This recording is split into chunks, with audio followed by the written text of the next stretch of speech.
November 24, 1971, a chilly afternoon before Thanksgiving. A Northwest Orient Airlines flight departed from Portland, USA.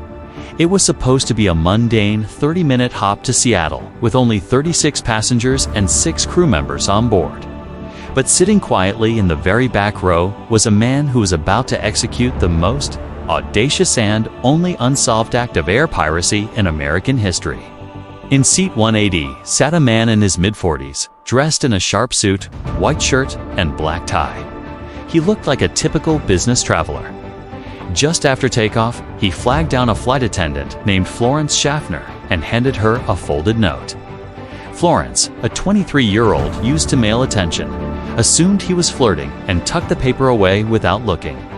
The passenger, who had identified himself as Dan Cooper, leaned forward and whispered a chilling correction. "Miss, I think you should read that note. I have a bomb." Florence opened the note. In neat, polite handwriting, it read, "Miss, I have a bomb in my briefcase, and I want you to sit by me." Florence sat. To prove he wasn't bluffing, Cooper cracked open his briefcase, just enough to reveal a tangle of wires, red cylinders, and a massive battery. The threat was real. He then laid out his specific demands: $200,000 in cash delivered in a knapsack, 4 parachutes to back, 2 front, a fuel truck standing by in Seattle to refuel the plane immediately upon landing. His warning was simple: no funny business or I'll blow up the plane. The silent crisis remarkable. The other passengers had no idea their lives were in danger. Florence quietly alerted the cockpit, and another flight attendant, Tina Muklo, took over as the liaison between Cooper and the pilots. The news reached Donald Naira, the president of the airline. Fearing a public relations disaster if the situation turned violent, Naira made a crucial decision: total compliance. He ordered his team to give the hijacker exactly what he wanted: the holding pattern while the airline scrambled to collect the cash from a Seattle bank. The plane was forced to circle the airport. A 30-minute flight stretched into a tense 3-hour ordeal. To keep the passengers calm, the pilot announced a minor technical difficulty. Down on the ground, the FBI was busy photographing the serial numbers of the ransom-money detail that would become critical later. Finally, at 5:46 p.m., the plane touched down in Seattle. Cooper directed the pilots to park in a remote section of the tarmac, the exchange. Once the money and parachutes were delivered, Cooper kept his word. He released all 36 passengers and Florence Schaffner. However, he demanded that Tina Muklo and the pilots stay behind.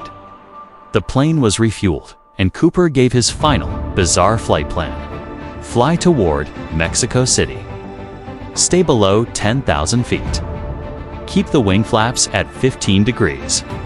Fly at the slowest speed possible without stalling. The pilots argued that they couldn't reach Mexico with that drag on the fuel, but Cooper didn't care. He simply said, "Fly exactly as I said." As the plane climbed back into the dark, rainy sky, Cooper ordered Tina to the cockpit and told her to lock the door. He was now alone in the cabin. What happened next is the stuff of cinema. Cooper depressurized the cabin and activated the aft staircase, a unique feature of the Boeing 727 that allowed stairs to lower from the tail. At 8:13 p.m., a warning light flashed in the cockpit. The rear stairs were down. The pilots felt a sudden upward bump in the tail section. Cooper had jumped into the freezing night, taking the $200,000 and the parachutes with him. The pilots managed to stabilize the aircraft and landed safely in Reno, Nevada. Law enforcement swarmed the plane, but the cabin was empty. Cooper was gone. All that remained was his black clip-on tie, 8 cigarette butts, and 2 of the parachutes. Investigators lifted 66 unidentified fingerprints, but none matched anyone in the system. The bomb and the money had vanished with him. The FBI launched one of the most extensive manhunts in history.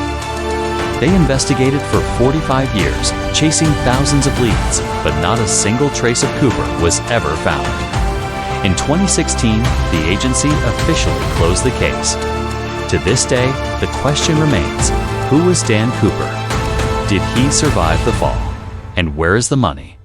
It stands as the greatest unsolved mystery in the history of aviation.